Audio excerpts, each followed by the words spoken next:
everybody, my name is Holoki, and welcome to Forgotten Games Analysis, the series where we read a Wikipedia page and make broad assumptions about video games everybody may or may not have rightfully forgotten about. Today's episode is all about a very recent release, the game having been released in 2020, Romero Games' very own Empire of Sin.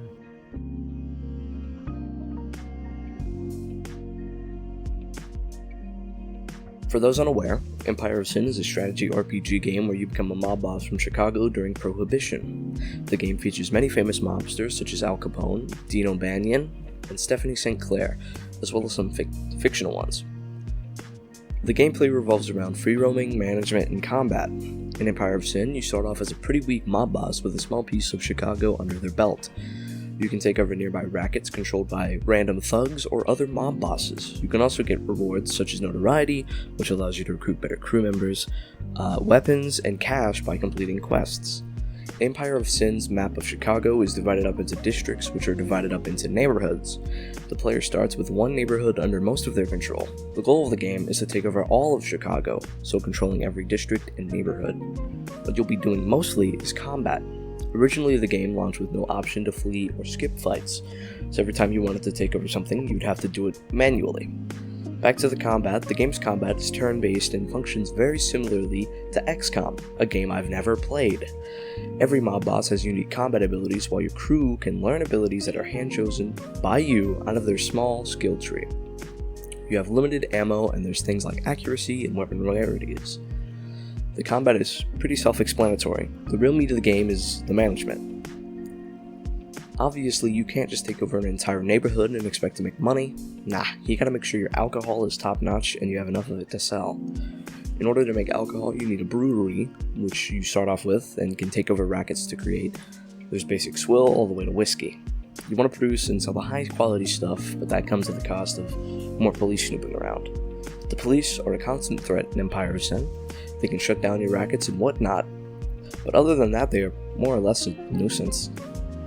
The management is actually pretty simple once you get the hang of it. Make enough alcohol that's quality and boom, money. There's other rackets such as speakeasies, brothels, and casinos. Speakeasies require alcohol to function properly, and brothels also need them. I'm still not sure myself if casinos need them. So I think that's about it for the gameplay parts, so let's get into why it was forgotten.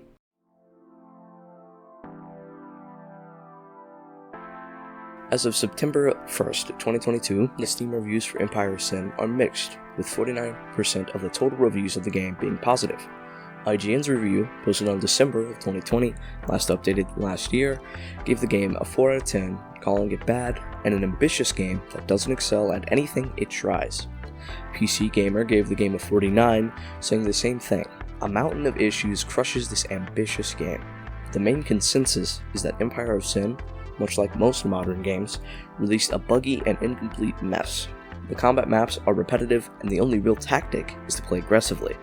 So basically, from the general population of gamers, it's kind of a shucks. The game actually had a DLC released in November of 2021 called Make It Count. The DLC added a new mob boss and missions. Empire of Sin has a second expansion in the works, but we'll get into why that's probably not coming out anytime soon.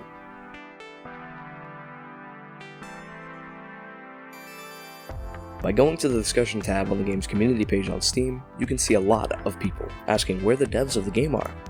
I can answer that one. They've moved on.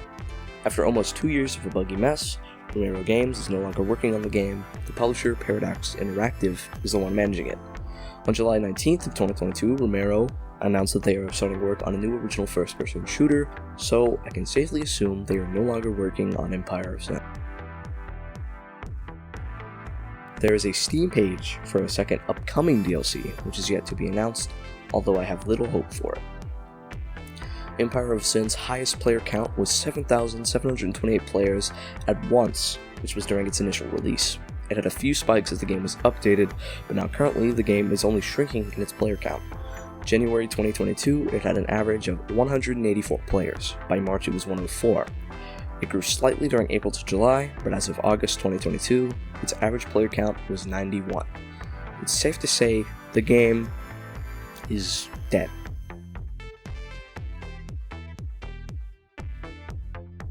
I actually like Empire of Sin. I don't own the DLC, so I have no opinions on that, but I've put in 42 hours of my life playing the game, and I enjoyed it. Maybe it's the combat aspect I really like. I don't put any thought into management. I like the atmosphere and choice of time period, but then again, I also really like crime-oriented games. The Godfather 2 video game is regarded as a big fat meh, but I beat the game over 10 times. I just enjoy games where I can cause mayhem and run illegal businesses, I suppose.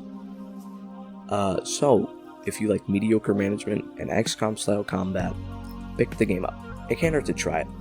If you like Prohibition or the Mafia aesthetic in general, it nails that. Anyway, on to the outro. Thanks so much for watching this video. If you liked it, be sure to comment, like, and subscribe. It's shocking how popular this series. The first episode is at 1,000 views, despite my lackluster voiceover. The season finale of Season 1, if you didn't know they were coming in seasons, well, it's coming soon. So anyways, have a good one, and of course, as always, yada yada yada, stay tuned.